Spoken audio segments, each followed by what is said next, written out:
C'est avec un immense plaisir que je vais plonger avec vous dans l'ère Daniel Craig de la saga James Bond pour en étudier les ressorts et mécanismes en soulignant parfois ce qui déçoit et surtout ce qui passionne.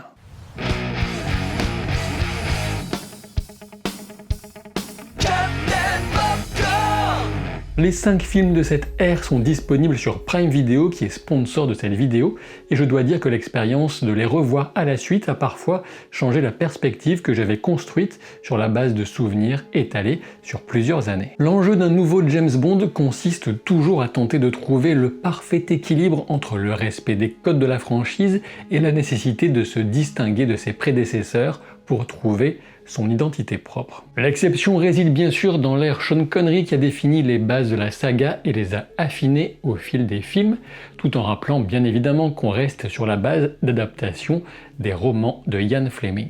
L'ère Daniel Craig a duré de 2006 à 2021, ces 15 ans font de Daniel Craig l'acteur qui a incarné le personnage le plus longtemps, à moins de prendre en compte Jamais plus jamais dans la filmographie officielle pour Sean Connery, qui s'étalerait alors, dans son cas, de 62 à 83. L'ère Daniel Craig se définit par 2 caractéristiques essentielles. La première, c'est la continuité narrative d'un film à l'autre. La seconde, c'est le passage de James Bond du statut de fantasme adolescent qu'il avait toujours incarné jusque-là à celui d'adulte presque responsable. Attention d'ailleurs, cette vidéo spoilera sans pitié les éléments de ces 5 films que je vous recommande clairement de découvrir ou redécouvrir. En 2002, Meurt un autre jour ne devait pas initialement marquer la fin de l'ère Pierce Brosnan.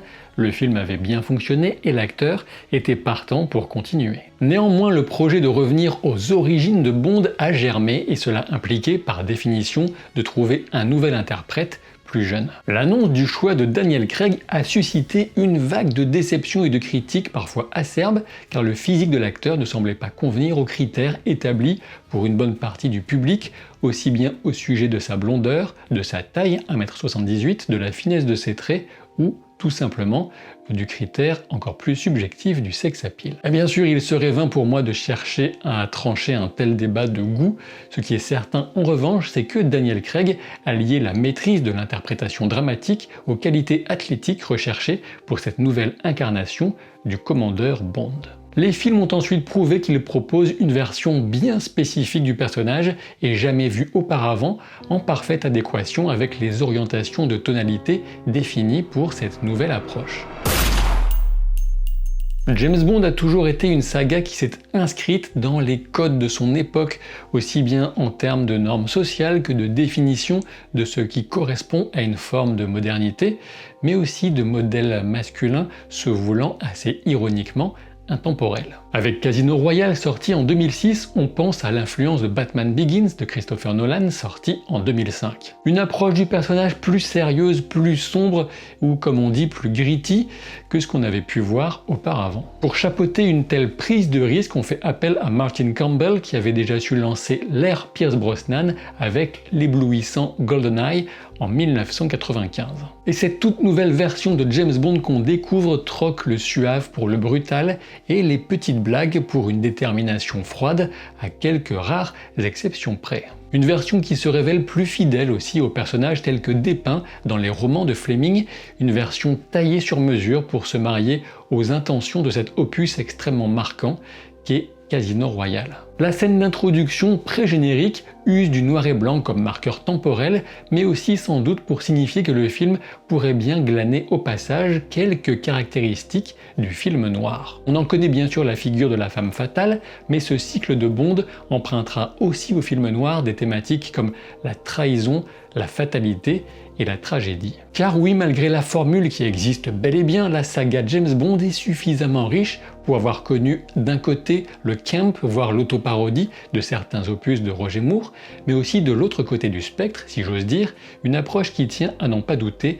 de la tragédie grecque, sous l'ère Craig notamment. Le propos de cette vidéo n'est pas de s'extasier sur les génériques animés de la saga, mais ce sont de véritables œuvres d'art à part entière qui positionnent déjà la saga dans une cour à part en quelque sorte. Alors je ne dis pas que ce sont les meilleurs films au monde, ce serait stupide, mais très peu de films ont ne ne serait-ce que tenter de rivaliser avec ces génériques musicaux totalement mythiques. Et à ce sujet, il faut noter le talent de Daniel Kleinman qui a réalisé toutes ces séquences titres récentes, à l'exception de celle de Quantum of Solace, qui avait été confiée au studio MK12. Revenons à Casino Royale suite à une scène pré-générique inhabituelle qui montre les dernières étapes ayant permis à James Bond de devenir un agent 00. Casino Royale devait s'acquitter d'une autre scène d'ouverture en quelque sorte, celle qui a pour mission de démontrer au public qu'on est dans du grand spectacle et que James Bond envoie du bois. Le moins qu'on puisse dire, c'est que la mission est remplie, accomplie, et je me souviens encore de mon excitation en ayant découvert cette incroyable scène de poursuite en salle de cinéma. On en apprend beaucoup sur le niveau technique du film, excellent, mais aussi sur la personnalité et les méthodes de ce Bond très physique, une sorte de bulldozer ingénieux doublé d'une mentalité de pitbull qui n'acceptera jamais de lâcher sa proie, quelles que soient les circonstances, l'opposition ou les risques. On sait combien l'incarnation de deux archétypes peut s'avérer essentielle à la qualité d'un film James Bond. Il s'agit d'abord du méchant et souvent de l'autre, de la James Bond girl principale. J'y ajouterai bien sûr le rôle central du réalisateur, bien que cela coule de source pour tout film. Avec Mads Mikkelsen en Le Chiffre, Eva Green en Vesper Lynd et Martin Campbell à la réalisation, Casino Royale atteint instantanément la stratosphère. Le Chiffre est un courtier terroriste qui manipule les marchés pour son profit et celui des dictateurs et autres organisations criminelles dont il fait fructifier les finances. Alors oui, je sais, j'ai prononcé Eva Green, alors que quasiment tout le monde en dit Eva Green, mais apparemment de base, son nom de famille se prononce plutôt Green.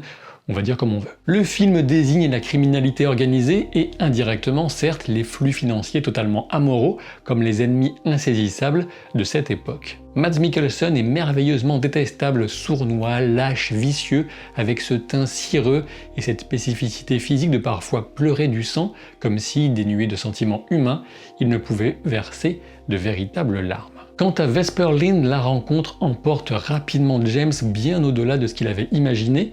Il n'est presque jamais en contrôle de cette relation, balayé par un coup de foudre qui le met autant à nu que la redoutable perspicacité de l'éblouissante jeune femme. Cette rencontre fondamentale vient cimenter une relation homme-femme différente pour cette version de Bond.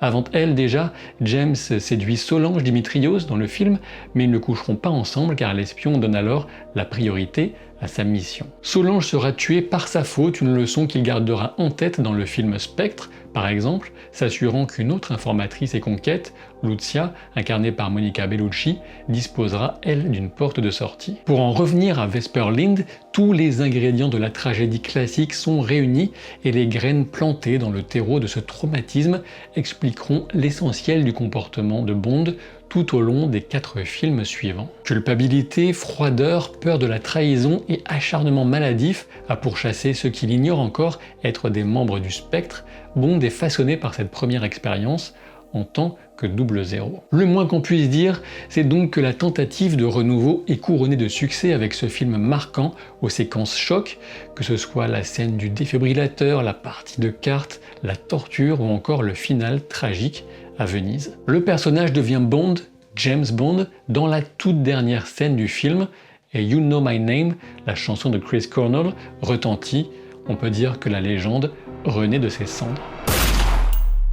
Quantum of Solace, ce nouveau James Bond va directement poursuivre sa mission et les 2 ans séparant Quantum of Solace de Casino Royale en salle de cinéma ne sont que quelques heures à peine dans la diégèse bondienne. J'ai déjà souligné en introduction cette continuité comme l'une des 2 grandes caractéristiques majeures de cette version de Bond, mais il faut vraiment mesurer combien c'est un choix qui est aussi inhabituel qu'audacieux. On peut certes se lancer dans un de ces 5 films sans avoir vu les précédents, mais on ne comprendra pas toutes les références et on ne sera pas autant investi dans les motivations du héros. Étonnamment court et souffrant d'une réalisation quelconque et d'un montage au hachoir dans les scènes d'action, Quantum of Solace s'avère malheureusement anecdotique, même s'il n'est pas pour autant désagréable quand on le prend dans le cadre épisodique du visionnage des 5 films de l'ère Craig. On remarque bien sûr que la mort de l'agent Fields est un clin d'œil à celle de Jill Masterson, que James Bond découvrait recouverte d'or dans Goldfinger. Toutefois, pour marquer le passage à une époque plus sombre, avec des enjeux de contrôle des ressources naturelles, le corps de Fields sera recouvert de pétrole, le fameux or noir. Sans aucun doute, la tonalité du film vient renforcer la dureté du monde, notamment au travers de l'histoire de Camille Montes, avec laquelle James ne couchera d'ailleurs pas. Il le fait avec Fields en revanche, et la façon qu'il a de la laisser de côté sans aucune arrière-pensée quant à ce qui pourrait lui arriver me semble ressortir comme une erreur de scénario et de caractérisation, d'autant plus quand il prend conscience du sort qui a été réservé à son contact, Matisse, qu'on avait rencontré dans Casino Royale. À mon sens, ce film est clairement le plus faible de l'ère Craig et il vient souligner la nécessité absolue d'un bon réalisateur, mais aussi d'un adversaire digne de ce nom pour espérer proposer un bon opus de la saga. Mark Forster n'est pas Martin Campbell malheureusement, et si Matthew Amalric ne démérite pas vraiment dans son rôle de Dominic Green, le personnage manque terriblement d'ampleur, tout comme le décor bien fade du dernier acte du film. Et on peut souligner au passage que le nom de famille, Green, vient jouer assez malicieusement avec le greenwashing qu'utilise l'odieux personnage pour masquer ses activités criminelles en se parant de valeurs écologiques. Mais justement, au crédit de Quantum of Solace, on peut souligner l'accent mis sur la pénurie des ressources et les enjeux environnementaux, ce qui confirme aussi ce désenchantement du monde qui ne permet plus véritablement de partir dans des fantaisies de l'époque Roger Moore. Le film cimente aussi le fait que ce James Bond agit pour ainsi dire toujours à l'encontre des ordres, cela joue en solo et en opposition avec une hiérarchie dont M est la seule figure qu'il respecte un tant soit peu. On a aussi un personnage relativement intéressant du côté de Camille, incarné par Olga Kurylenko, et on peut s'amuser de la présence d'un jeune David Harbour. Au-delà de ça et de l'implication de Daniel Craig, pas grand-chose à en retenir. Vous connaissez forcément l'image des montagnes russes, et bien c'est ce que s'apprêtait à vivre le public venu découvrir Skyfall après avoir été sans doute un peu déçu par Quantum of Solace. Skyfall sort en 2012, 4 ans après Quantum, et on comprend qu'au moins 6 ans se sont en réalité écoulés pour le héros, qu'on découvre nettement plus fatigué. Il faut dire que mourir, ça peut laisser quelques traces. Ce qui est assez étonnant quand on prend un peu de recul, c'est que l'essentiel des missions de ce James Bond, qu'on a voulu nous montrer débutant, se seront déroulées finalement hors caméra entre 2006 et 2012. Skyfall va jouer la carte déjà connue du James Bond fatigué qui hésite à raccrocher, mais le film va plus loin en termes méta, puisqu'on assiste à une sorte de renaissance du personnage dans un des films les plus aboutis de toute l'histoire de cette saga, pourtant mythique. Skyfall va aussi prendre à rebours l'approche rebelle de Bond pour souligner son attachement profond à la défense des idéaux démocratiques qu'il reconnaît à la Grande-Bretagne et même à l'institution des services secrets de Sa Majesté. Et justement, pour mieux souligner le fait qu'il fait partie d'une organisation, Skyfall vient réinventer 2 personnages secondaires de la saga qui étaient auparavant de simples fonctions et qui prennent ici un peu plus de profondeur. Je pense bien sûr à Eve Moneypenny et à Q. Skyfall signe en parallèle l'exploration et le développement le plus abouti qu'on ait jamais vu du personnage de M qui devient central et l'incarnation même du modèle que Bond cherche à protéger malgré tous leurs désaccords passés. L'introduction de Mallory, incarnée par Ralph Fiennes, viendra immédiatement faire planer une aura tragique quant au destin de M pour le spectateur attentif, puisque son remplaçant est déjà présent. Avec Sam Mendes, on retrouve une patte de réalisation et une esthétique poussée. Quand on revoit notamment toute la séquence de Shanghai, on ne peut que constater que la plupart des inspirations, des références esthétiques de John Wick sont déjà là. Skyfall est aussi le James Bond qui s'amuse le plus avec les notions de piratage informatique et tente donc d'affirmer sa pertinence en termes de modernité technologique, ce que le film fait notamment en se moquant des gadgets obsolètes des James Bond plus anciens, dans la scène d'introduction de Q qui confie à Bond un équipement minimaliste. Je le disais auparavant, pas de grand James Bond sans réalisateur à la hauteur, ni méchant d'anthologie, avec Skyfall entre Sam Mendes et Javier Bardem qui volent chacune de ces scènes en Silva, on touche le jackpot. Cet adversaire est une version dénaturée et désenchantée de James Bond qui va même un moment représenter une sorte de menace envers la légendaire virilité du héros, non pas en lui cassant littéralement les couilles comme le chiffre, mais en le tripotant et en multipliant les doubles sens. La modernité du propos, c'est justement que Bond n'est absolument pas désarçonné et se prête même au jeu avec une certaine malice. Quand je parlais de version désenchantée de Bond, c'est parce que Silva est un agent qui a fait les frais du cynisme de ce milieu et dont les souffrances viennent jeter une lumière crue sur les aspects les plus abjects des rapports de puissance entre nations qui se jouent en coulisses. Il est l'un des rares adversaires de Bond qui gagnera d'une certaine façon puisqu'il causera bien la mort de M malgré tous les efforts héroïques de Bond dans un dernier acte oppressant à souhait. Avec ses 2h23, Skyfall n'ennuie jamais. Touffu et ambitieux, le film parvient à la fois à développer l'univers de Bond tout en faisant le pari de fouiller dans le passé personnel et auparavant mystérieux de son héros, resté bien longtemps sans origine définie. Évidemment, le fait d'avoir Adele et l'Oscar de la meilleure chanson originale en introduction ne gâche rien à l'affaire, un grand cru pour rendre hommage au 50e anniversaire de la saga au cinéma, débuté en 1962 avec James Bond contre Dr. No. Ce sera aussi le plus grand succès de la saga au box-office en dépassant le milliard de dollars de recettes.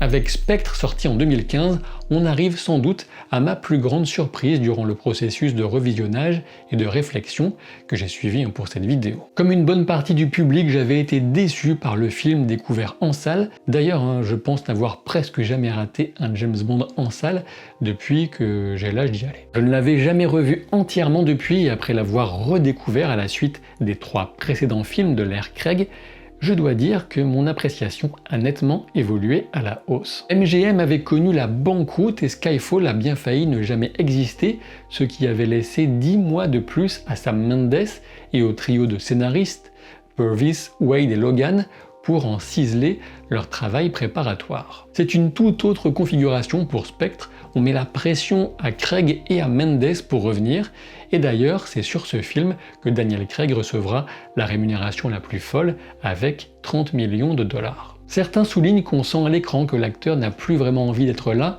et il faut dire que le tournage a duré 7 mois, et surtout qu'il s'est cassé le genou durant la formidable scène d'affrontement contre Dave Bautista dans le train. Et à ce sujet, il faut souligner que depuis Bon baiser de Russie en 1963, la saga aime les trains et les bagarres épiques qui les mettent sans dessus-dessous. Daniel Craig a choisi de repousser son intervention chirurgicale et a tourné avec la jambe cassée plutôt que de retarder le film de plusieurs mois, ce qui pourrait expliquer pourquoi on le sent un petit peu tendu sur certaines scènes, il en chiait. Pour en revenir au film lui-même, on sent la pression de faire mieux ou aussi bien que Skyfall et surtout l'erreur de vouloir faire de Bond le centre de l'univers. Eh oui, la décision de définir Ernst Stavro Blofeld comme le frère adoptif de Bond est regrettable, voilà qui dépose sur tout le reste du film une pellicule transparente de coïncidences malvenues et capillotractées. Concernant le mythique chef du Spectre lui-même, certains ont salué la performance de Christopher Waltz, mais elle ne semble pas faire l'unanimité. Au moins, il a le mérite de typer les personnages, de lui insuffler un caractère bien à lui.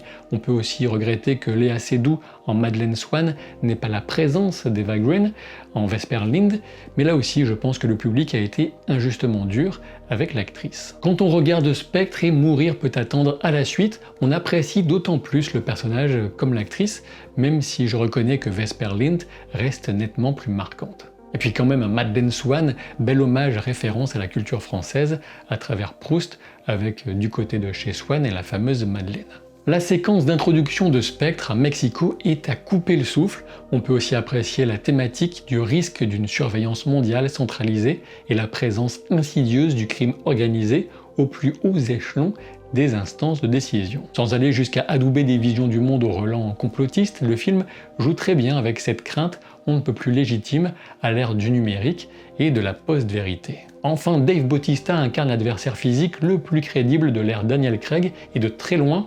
On peut même dire que le caractère oubliable des autres adversaires physiques de 007 dans ces 5 films est sans doute l'un des points faibles les plus évidents, surtout quand on se rappelle des précédents antagonistes de ce type qui ont marqué la saga de leur présence musclée. Le film récoltera 880 millions de dollars au box-office, un succès commercial, donc malgré la demi-teinte critique. Pour moi, la redécouverte de Spectre a été un véritable plaisir, amplifié par la connaissance du dernier film de Daniel Craig, No Time to Die, Mourir peut attendre en VF.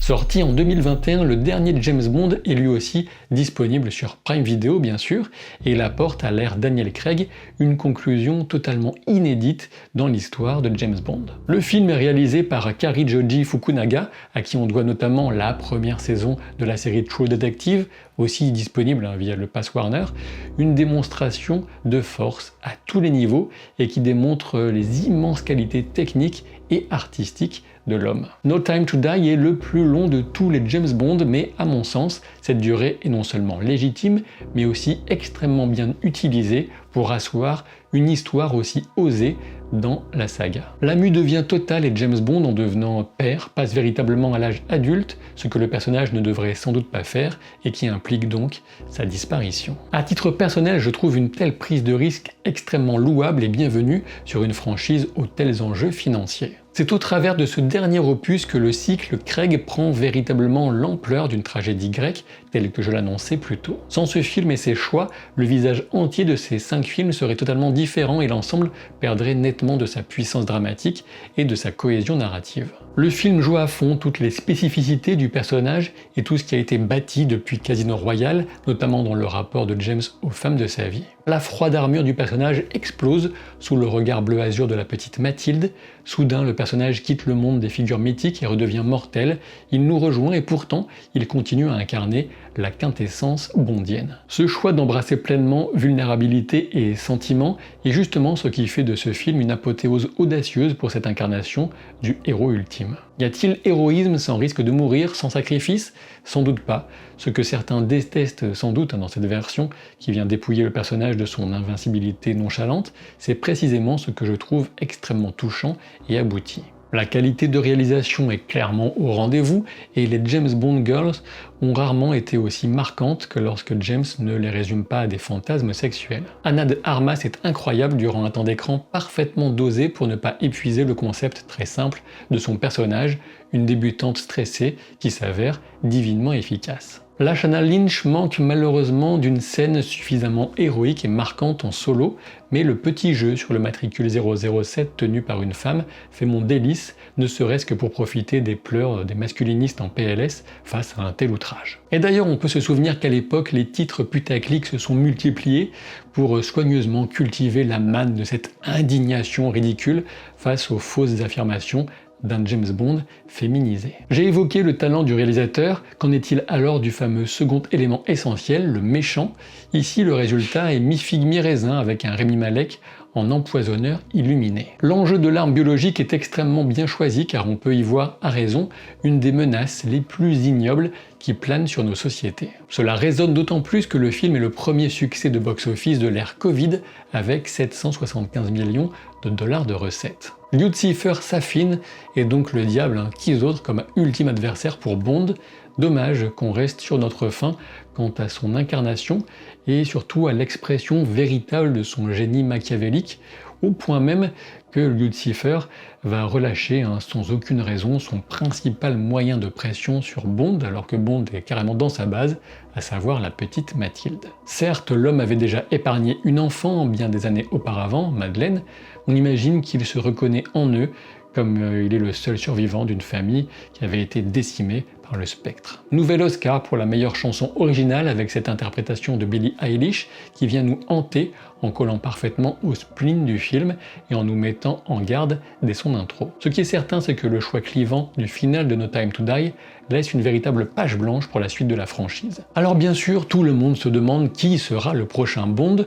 On sait depuis que l'idée consisterait à choisir un acteur dans la trentaine relativement méconnu, sachant qu'aucun des acteurs précédents n'était une star de cinéma avant d'endosser le rôle. Roger Moore était le plus connu, mais essentiellement pour Le Saint et Amicalement Vôtre, des séries télévisées. James aura perdu ses années si précieuses auprès de Madeleine par la faute des manipulations de Blofeld.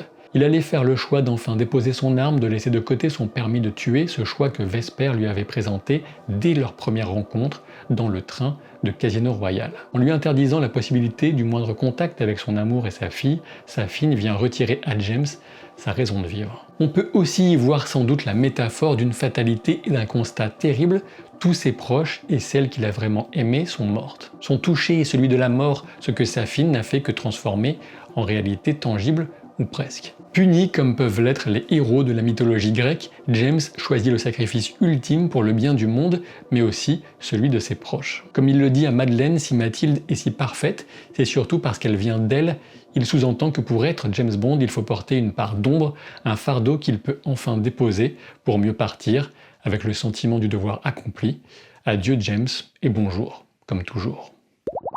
Je vous donne rendez-vous ce vendredi 21 avril à partir de 21h15 en direct sur Twitch pour un live exceptionnel puisque je vais recevoir Brandon Sanderson, le très célèbre écrivain américain de fantasy, ainsi que Harriet McDougall, qui était l'éditrice et qui est la veuve de Robert Jordan, l'auteur original de La Roue du Temps, que Brandon Sanderson a terminé après la mort de Jordan. La Roue du Temps, c'est un monument de la fantasy, et nous aurons pas mal de temps à discuter avec ces deux légendes déjà, et je serai aussi en compagnie de représentants du site La Pierre de Tir, qui sont les grands fans français de La Roue du Temps. Donc ne manquez pas cette opportunité exceptionnelle. Donc vendredi 21h15 sur Twitch, vous trouverez le lien en description de la vidéo. Quoi qu'il en soit, j'espère que cette vidéo vous a plu. N'hésitez pas à la commenter, à laisser un pouce en l'air, à la partager. Et donc c'était un grand plaisir, cette rétrospective sur l'ère Daniel Craig et James Bond. Je vous dis à très vite pour de nouvelles aventures. Salut!